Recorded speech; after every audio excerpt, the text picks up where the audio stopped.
Boom, what's up, Legion? We back with another video, man. Hope y'all boys, girls, aliens, and dogs all doing good, niggas.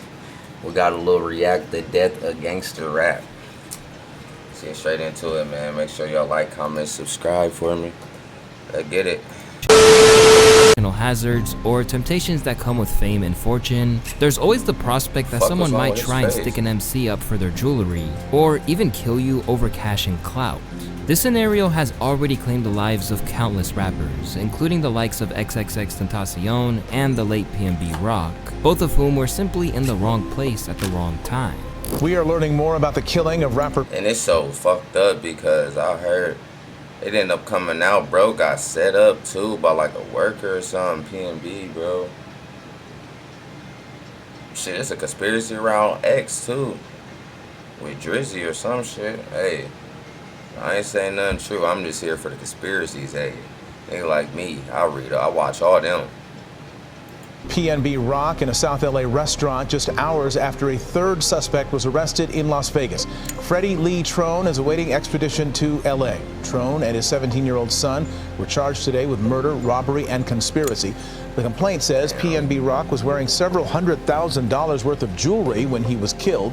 But despite the fact that it's a dangerous enough pursuit as it is, there are still plenty of rappers who refuse to leave the gangster lifestyle behind. Where rappers from previous eras used to rhyme about their crimes in the past tense, there are many who will implicate themselves on wax today, mocking dead ops and dropping admissible details across their music and social media. And while this was profitable in terms of currency and clout for a while, a series of horrifying crimes and harrowing court cases have made it all too clear to some artists that this can't continue. And when you a rapper and you in the light,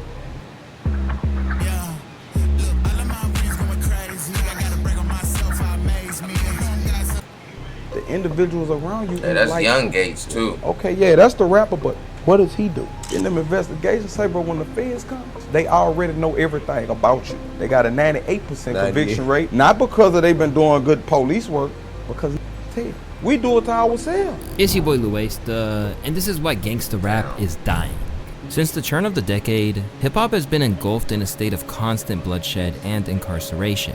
Whether it's major stars like Pop Smoke, who never got the chance to fully live out his potential, or smaller artists like Lil Scoom 89, who were gunned down before they could blow up, there's war on the streets that is imprisoning and eradicating not only too many young men from the inner cities, but rappers as well. And recently, things feel like they've been coming to a head. From young Scooter dying while trying to flee from the police, to artists like Bloodhound Lil Jeff being killed in cold blood. That young Scooter shit is fucked up, bro.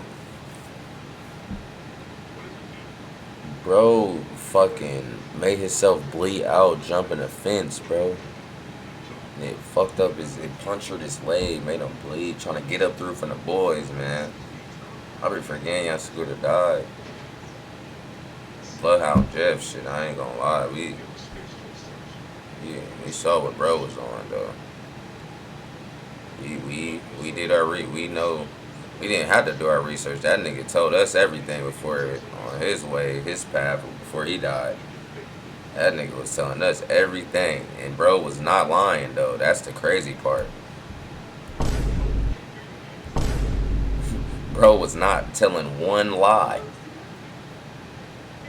Rising his foes, it's reached a point where rappers are somewhere between 5 to 32 times more likely to pass on than other performers. Plus, you don't need data to know that you see more stories of rappers getting locked up than musicians of any other genre.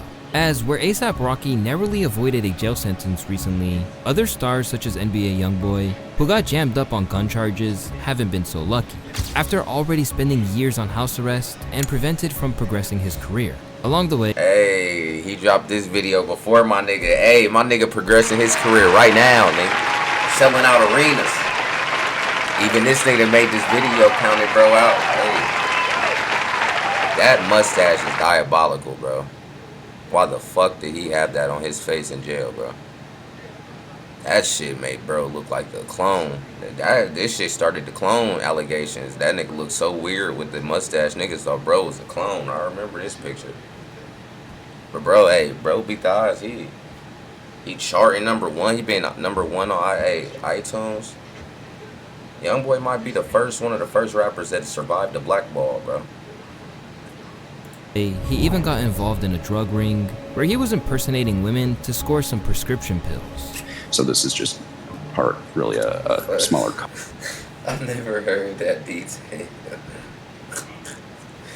Hey, by any means, that nigga was getting them scripts. Bro was dressed up like a girl. I'd never remember that. Hey, I know his footage somewhere. TMZ might need to reach out there, man, because they gonna try to. I like, well, bro, uncancelable. So what can they say, bro? Just looks like a girl shit. That show you they didn't give a fuck, because I didn't even, niggas wasn't even talking about that. Cog in the bigger wheel of ultimately seeking justice against Mr. Dalton. A Louisiana rapper living under house arrest in Utah found himself in even bigger trouble when it was announced he was charged with being the leader of a prescription drug fraud ring. Despite the clear ill effects of how gangsta rap has been mutated since the days where NWA labeled themselves street reporters, it still remains one of the most lucrative subgenres in the art form. Because just as viewers love to root for the bad guys in movies, hip-hop seems to give some... This nigga, bruh. This nigga Diddy done slipped into like 3 of my reacts, bro. This nigga just finds a montage in every video. Suburban kids a chance to act out their own name gangster attached to fantasies always through bad their shit. favorite artists. But the problem is that Scarface, Goodfellas, and Casino aren't just movies. In hip-hop, we're not talking about any characters. We're talking about real lives getting cut short way too young or wasted away behind bars. And now, the intensity in which these incidents keep cropping up makes it clear that this can't be sustained.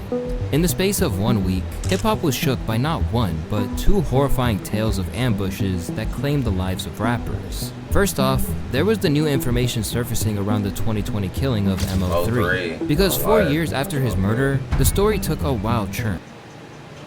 Become a versatile and in-demand asset in the workforce with the University of Florida's College of... With fellow Dallas rapper and former friend Yella Beezy now being tied to the killing.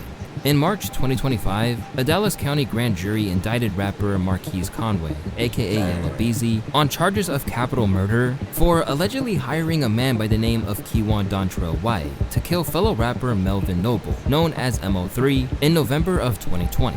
Chris, Yella Beezy's top single, It Put It On Me, it peaked at 56 on the Billboard Hot 100.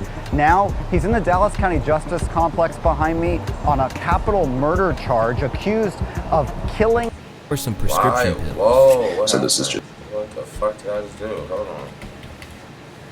Can't go too far back. Boom. Beezy's top single, It Put It On Me, it peaked complex behind me on a capital murder charge, accused... Why is bro talking like that? That nigga, ew. That nigga sound like he hurt, and every word he say, it sound like it hurt. He is behind me, and what the fuck? Where did they make this nigga at? Who the fuck is this nigga?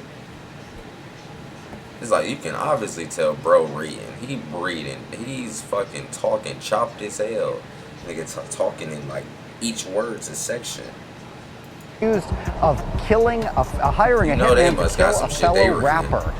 This all happened back in 2020. Sound like it hurt to just get them before words noon, in out, the middle though. of Interstate Why does he 35, talk just like south that? of the Dallas Zoo. Dallas police arrested a 22-year-old and charged him with murder. Initially, that 22-year-old's in federal prison, convicted of gun charges. Yeah, but that video now, was 5 years fucking later, crazy. they say he was the trigger man.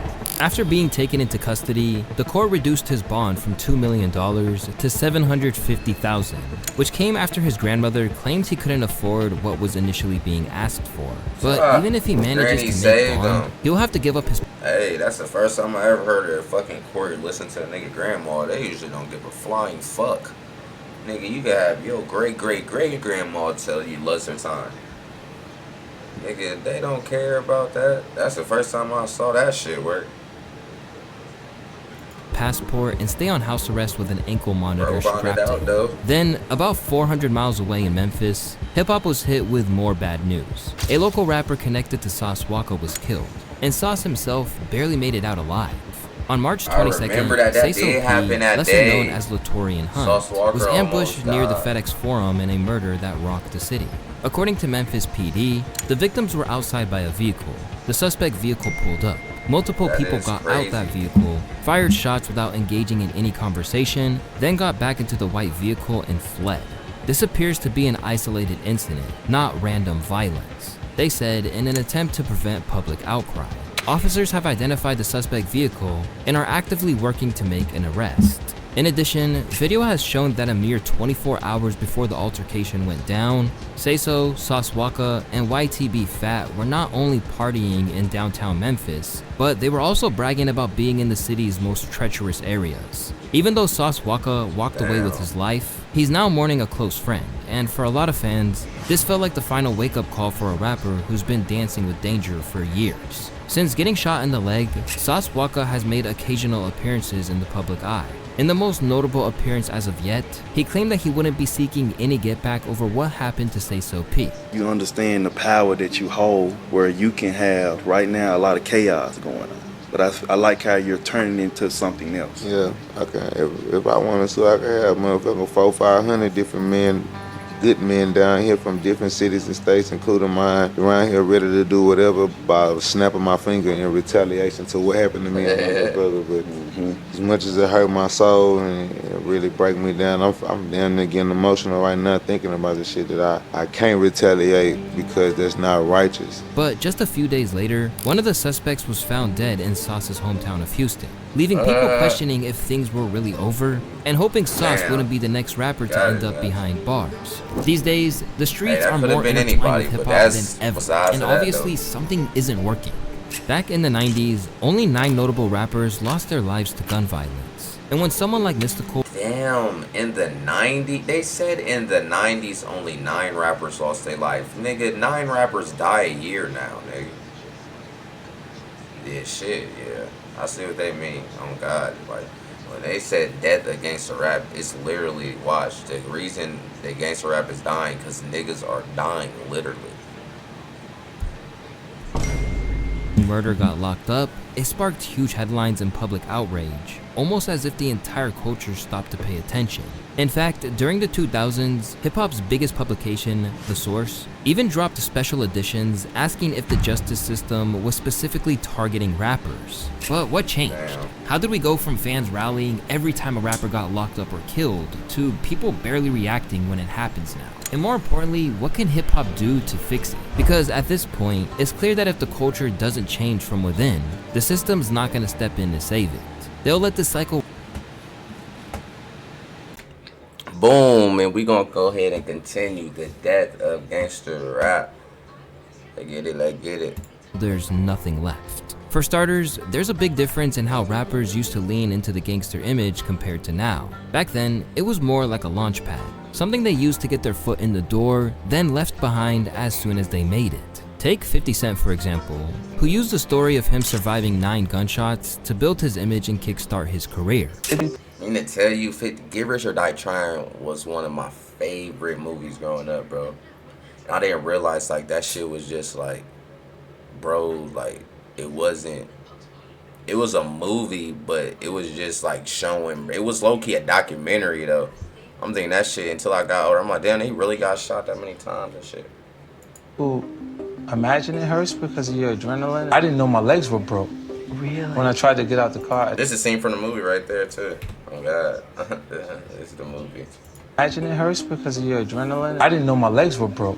Really? When I tried to get out the car at the hospital, both of my legs were broke. Where were you shot? In my hands, my legs. You know that nigga was destined to blow. Imagine a nigga, bro, you would pop this nigga 9 times. You at home chilling, you know you got the job done, whether you got paid, hey, that's not my business, whether you got paid or whatever the case is. He's at home. Nigga wake up the next morning and find out this nigga is fucking alive. Nigga heart was in his ass. Like, you shot this nigga, you know, at that point, I'm thinking this nigga immortal. I'm beefing with another entity. This nigga's not a human. They shot this nigga 9 times for point blank range too, bro. Nigga stood over him, shot him. He had a bullet in his jaw, everything. Like, till this day, that nigga 50 is still talking shit. That shit made him talk more. Oh, God. So I know them niggas that night or morning when they found out bro alive. Oh, man, imagine what they feeling like. we're beefing with fucking Michael Myers. Niggas beefing with Michael Myers, bro.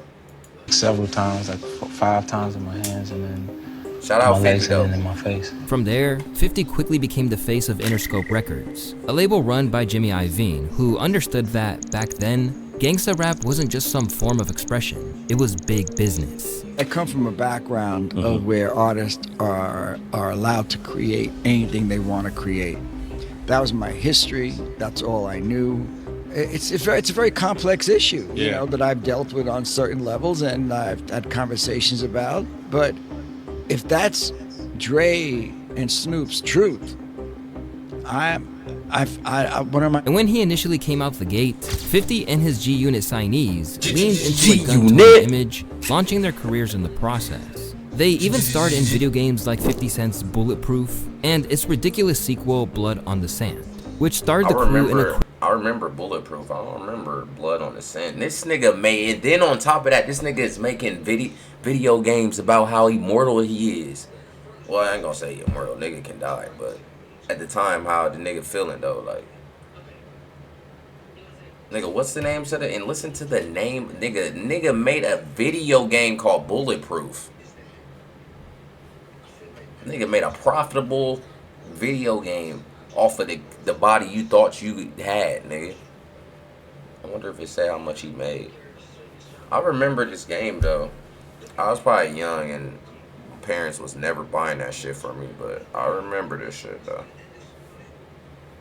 Hold on, it came out and released in 2009. Yeah, I was 10 years old. They was not letting my 10-year-old ass play this shit.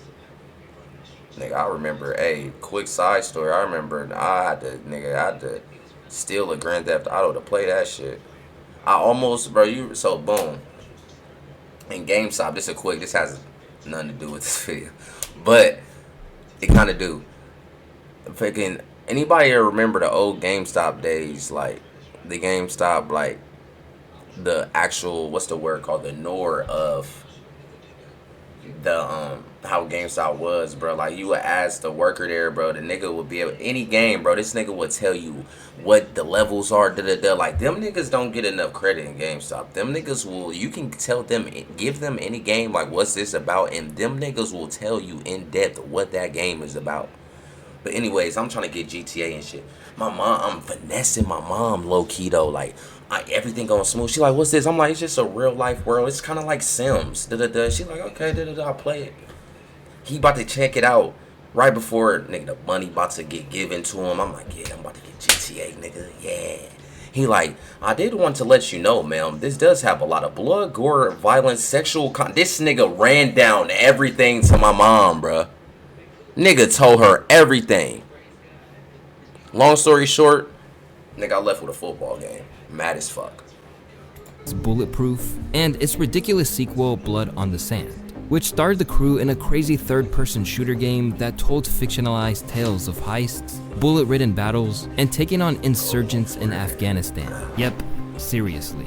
But this is the key here, fictional tales. Aside from his earliest days where he was making his name, 50 Cent's brand of gangster rap has always been focused on his past, or just a straight-up exaggerated persona of the crime king of New York City. And over time, he stepped away from it all, as it was the wise thing to do. As he got older, you no longer saw 50 posing with guns, and rather than feeling the need to constantly prove he's a real G, he diversified into business, making himself millions in the process. We had this conversation in his room in his boardroom about how, you know, music artists are becoming more influential than ever, and this was that renaissance period of kind of 90s and 2000 hip. And 50 was also incredibly immersed in the business. Like, he came to every meeting on time, ready to go. And his first question every meeting was, how many pairs we sell this week? We were selling like, 40, 50,000 per color at a time. And he was always saying, well, how many Jordans sell this week? I'm telling you, he was literally asking that every week. And or every time we had a meeting. Bro, hey, that's one thing we gonna give a round of applause. This nigga is a fire-ass businessman. Nigga was in the street, but that nigga, from the start, he was with that business for sure. This is way before Power. This is before this nigga even knew movies. Like, nigga had, he sold vitamin water. He created vitamin water. He came out with the G-Unit shit. He was already on some, like, marketing shit. Like, you could tell bro was already on it. Was in his bag outside of music. We sold like niggas don't even know like that vitamin water was 50-cent shit. Coca-Cola bought that bitch for like a couple million, bro. And that shit just took off. That shit was always nasty to me though. That shit was like, nigga, I know it's water, like vitamin water, but nigga, that shit tastes like literally water, like with a little dash of fruit. Nigga, that shit was nasty. But he scored though.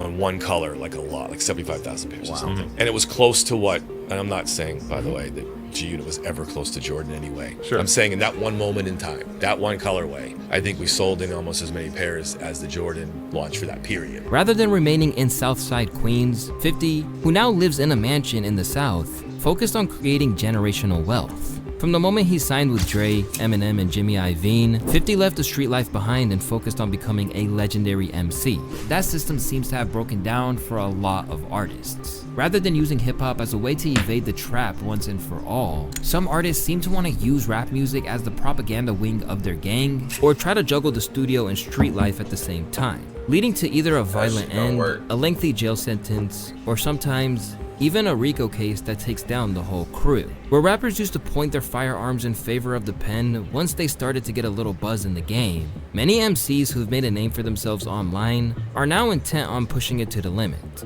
And usually, that kind of lifestyle comes with consequences. One example from 2024 was the death of YBC Duel, a rising rapper out of Philly who blurred the line between real street life and music. He made a name for himself by constantly dissing his enemies online and in his songs, even going as far as hopping on IG Live to dig up an op's grave. Nigga. Fucking dirt up. Hey, yo, where's Crony at, yo? What the fuck? You need to leave. Who was bro's ops? Nigga, what? Is this a real grave? Tombstone. Fucking dirt Oh up. my Hey, god. yo, where's Crony at, yo? Where the fuck is Karate at? Kwame. I don't know what his name is. RP to bro. This nigga is, this is a real, bro, this is a real grave site. This nigga is digging his shit up. You right. Ah! His crew calls him Mr. Oh yeah, shit done got serious. Disrespectful for a reason. All the while, he continued to It's like, look, man, I ain't saying RP to bro, but like, when you doing shit like that, bro, it's like, when the nigga end up dying, it's like, this is gonna sound crazy, it's like, we knew, like, that's crazy as fuck. I've saw niggas be at grave sites. We done saw it all, like, with the dissing shit now. That's why it's like, dissing is really not, like, niggas have dissed the dead and did all type of shit so crazy. Like, we haven't saw, like, nothing crazy besides this. Niggas have rapped at a grave site. This nigga dug up a real grave. He didn't really dig the nigga up, but the nigga was at the site digging up the dirt, nigga. What the fuck? What the fuck? On live. How did he make it out that quick?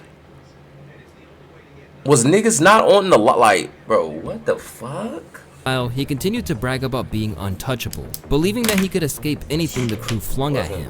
A lot of got overcooked. When get hit with 8 or more, he overcooked. I ain't get hit yet. When you say hit, do you mean that's like bro. Yeah, got by gun bullet. You never been hit? Yeah, damn, Brandon. With some of his tracks racking up huge numbers of views, Dole could see a life that didn't involve the lifestyle he was immersed in today.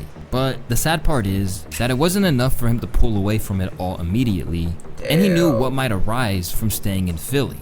My goal in 5 years is to be like somewhere like wealthy, somewhere chilling, at my family street. But if that don't happen, I'm gonna be somewhere out here shooting or dead or in jail. That's what it's gonna be. Sure enough, he never got the chance to do that because that's a sad reality. A nigga saying that.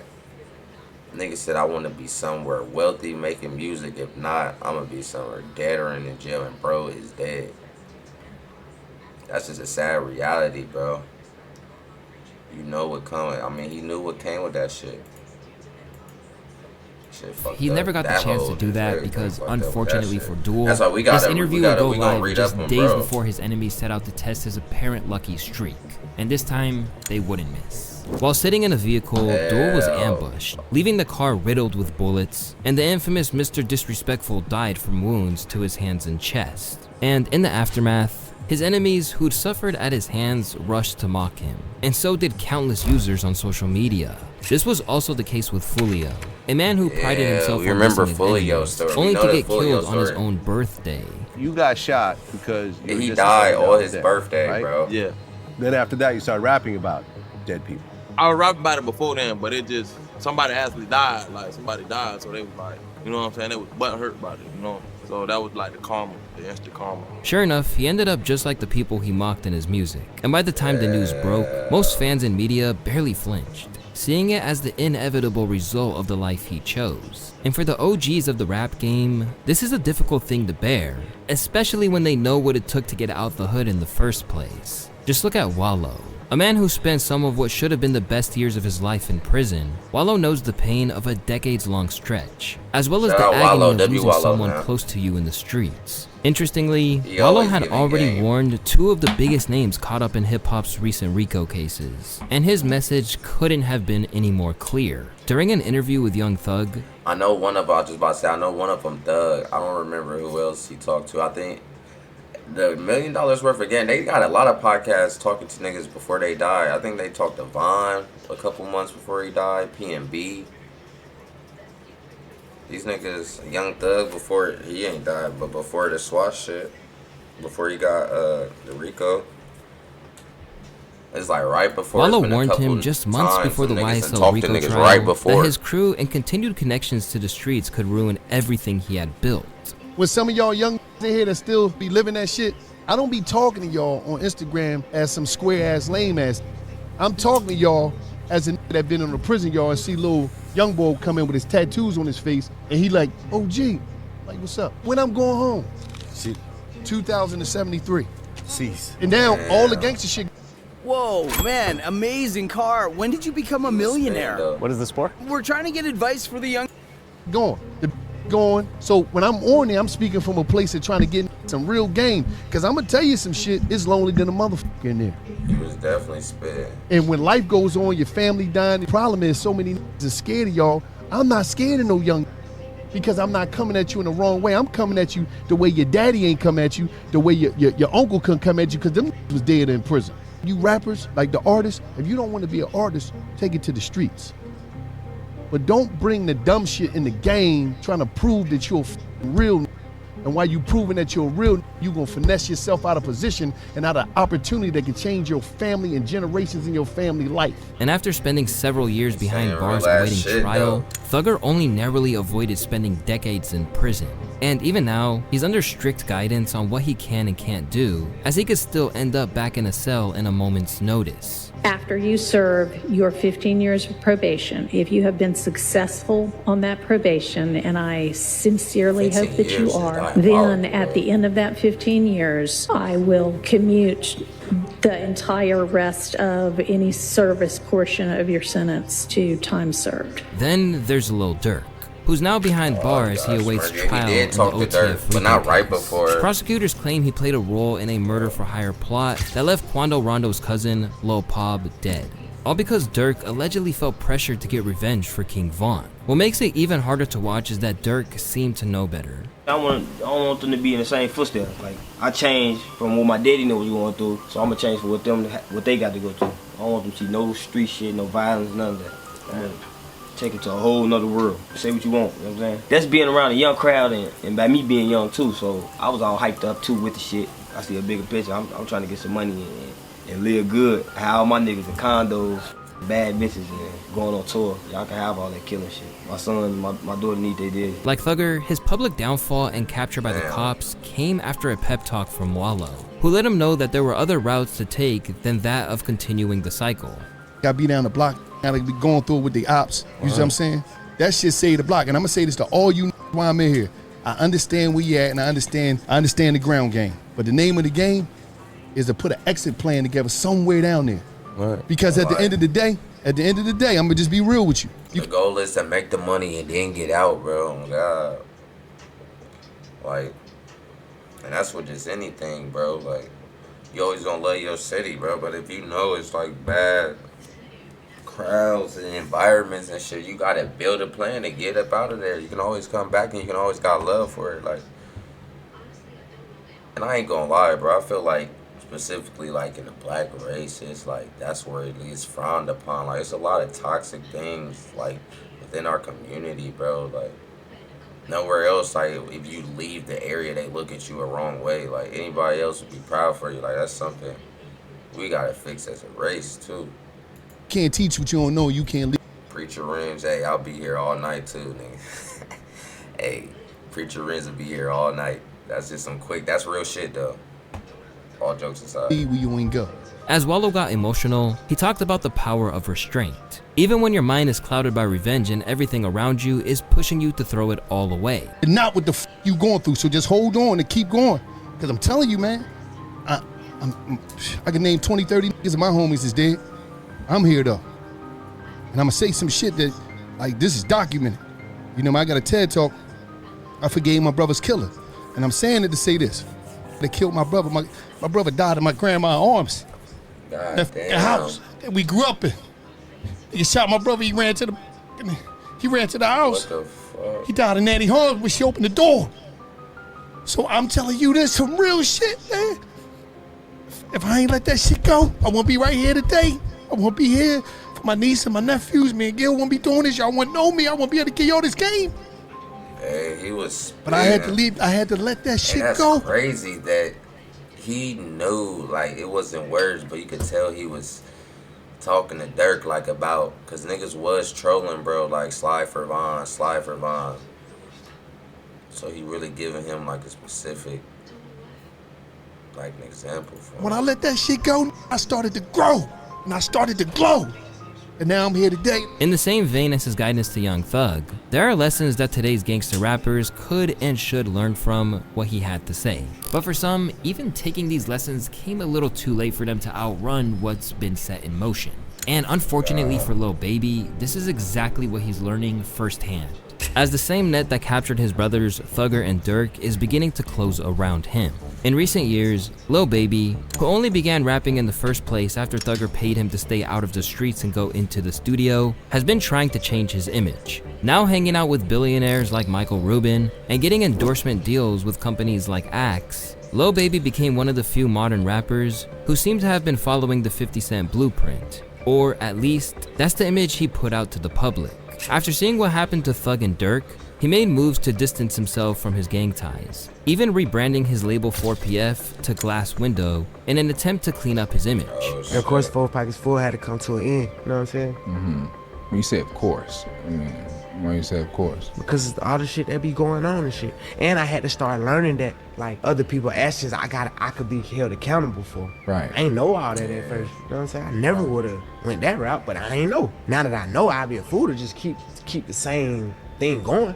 You know what I'm saying? They trying to make something out of something that it ain't. Right. Like, if I got any kind of control of, hey, we gonna switch that whole thing up. Clearly, Lil Baby was concerned by what happened to his friends and collaborators, particularly because he narrowly avoided being indicted in Thug's case. It was a joyous day, like, when people don't know and I don't even tell people, like, I could have been with him. Yeah. You know, I was at his house the same day. Thank God I just happened Same to day. leave 2 hours early. See, I ain't know that the same day. That'll get hit up more than anything. Like, damn, I gotta see bro go through it. Like, damn, that shit really could have been same me. day. Now, at just 30 years of age and only 4 solo albums into his career, Lil Baby is already considering the exit from hip-hop.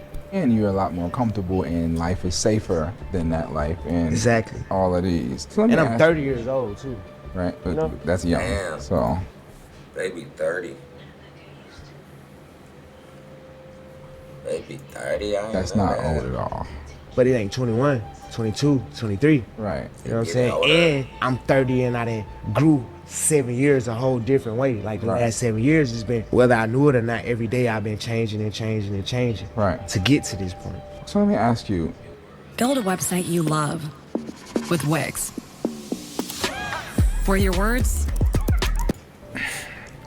How long do you want to do rap for? Do you know? Have you thought about it? Is that I always think about it. I don't want to be a certain age jumping on stage. I don't want to be, and this the main thing with me, how long I'm gonna rap. It depends on how much of the business I own. At the time when he made those comments at the beginning of the year, it made sense. He watched how the game had dragged down people like Thug and Durk and knew it could threaten his own future in business. But that shift might have came a bit too late, as now he's at the center of a major investigation that could lead to RICO charges. It all traces back to an alleged beef between 4PF and a rival crew known as the Goodfellas or OMF.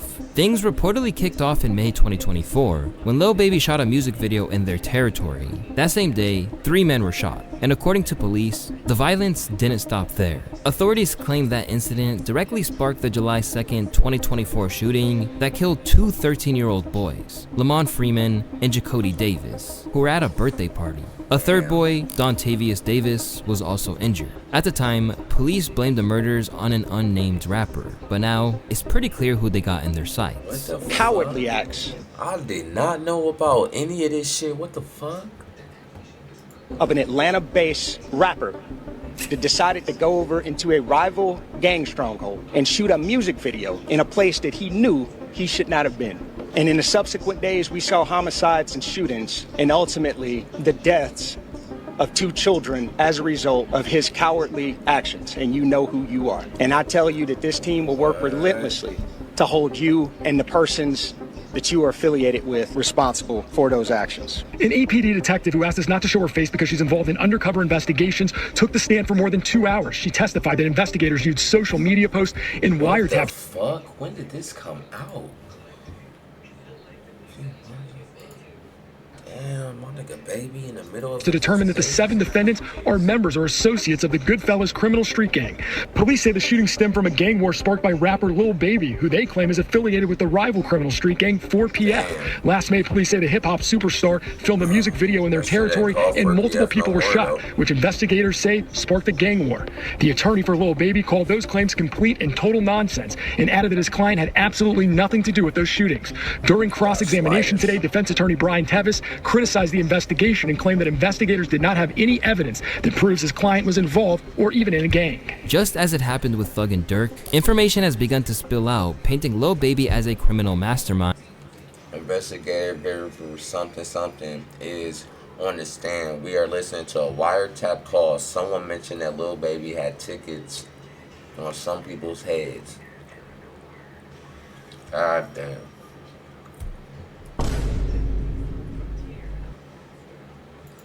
Even claiming that he put a hit out on several men. On top of that, the recent death of a man who reportedly turned informant, which helped land 4PF affiliate Nate a 40-year sentence on a gang-related murder charge, isn't helping the situation.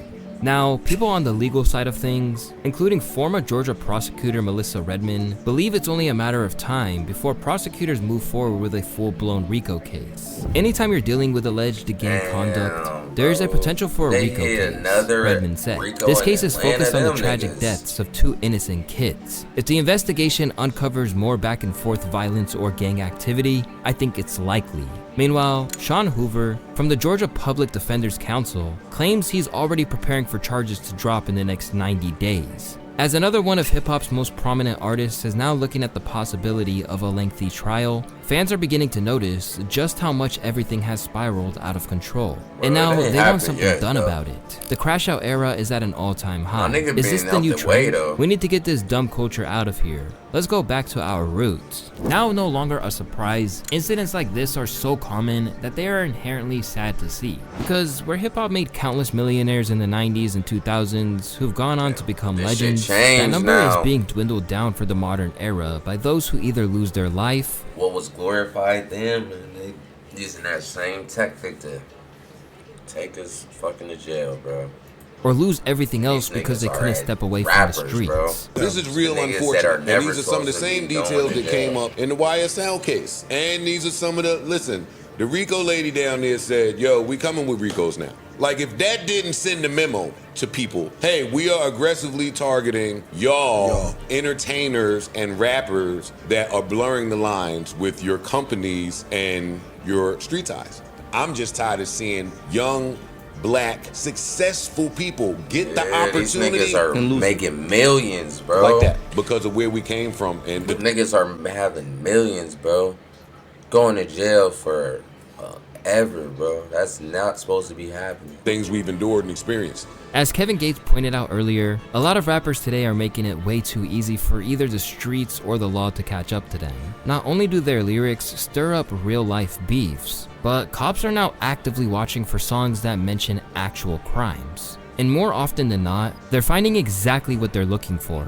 It's the same thing the late, great MF Doom warned about years ago when he rapped, "Rap snitches, telling all their business, sit in the court and be their own star witness." And it's not just theory. Even Derek Parker, better known as the hip-hop cop, admitted in an NPR podcast that law enforcement has a habit of targeting rappers, partly because it helps them build a name for themselves. Bro, I could swear they made that not legal or something, bro. I swear niggas fall for that. Not to, they can't get tried for lyrics. The detectives are like anybody else. If I take this crew out, maybe I'll get some recognition. And clearly, the same goes for DAs too. Whether it's leading to killings or causing incarcerations, the gangsta rap world that we're in right now is nothing more than a vicious crashing cycle. and burning, and hopefully, bro. if you take anything away from this video, it's that the way things are going right now can't be sustained. Every year, we watch more and more rappers either end up in a cell or in a grave. And at this point, it's clear that if nothing changes, the entire genre is at risk of collapsing on itself. With the shock value of dissing dead ops starting to fade, and more rappers seeing their lyrics or social media antics used against them in court, it's clear the culture needs a new direction. Because at this point, the only ones entertained by this cycle are kids who don't realize how real the consequences are. Instead of more rappers who are trying to emulate King Von, we need a few more Vince Staples in the world.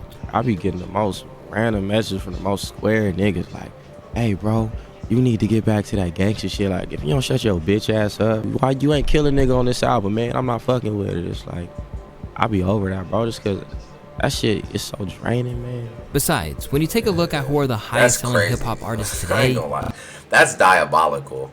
Nigga hitting you up like, how come you ain't kill a nigga on this album? Like, what the fuck? Yeah, this upcoming generation. you no longer see gangster rappers. Instead, it's Kendrick, Drake, Playboi Carti, Travis Scott, Doja Cat. Fucking blow a kiss at me? The fuck? Why did they pick that video out of everything? Just feel like this nigga Carti's blew a kiss at me. What the fuck was that about? Nigga could have picked any montage of him. He picked that one.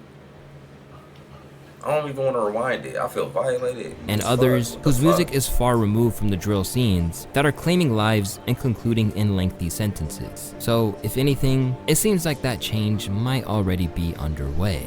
As always, it's your boy Lil Baby, and I want to thank y'all for watching today's video. As always, don't forget to like and subscribe, and I'll catch you guys on the next one.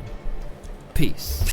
Hey man, W video, baby. Imagine it down like that. They is gonna have to take another angle in the rap game if they just keep booking niggas. But I swear they made up a law, bro, where, hold on, bro. Let me shut the fuck up. Yep, rappers, niggas, y'all be safe, nigga, because it's not a law, nigga. Watch what y'all rap about. Niggas do need to take, like, a different angle or something, because we seeing big rappers go to jail for that shit. Lil Durk was involved with some other shit, but they still trying to use his lyrics and shit, and you saw it with Thug and shit. But make sure y'all like, comment, subscribe, man. Let me know what y'all think about the video. Peace. I'm going dollar for dollar. I'm going dollar for dollar. I'm going dollar for dollar. I'm going dollar for dollar. I'm going dollar for dollar. She screaming, she holler, she liking the way that I walk. I don't need a designer to get right behind her. She loving the way that I talk. All this hustling, grinding, this business I'm on, and I do all this shit on my own. Now I'm writing on my wrongs. Picking up pieces I'm on. If y'all not watching my daddy, what are y'all doing?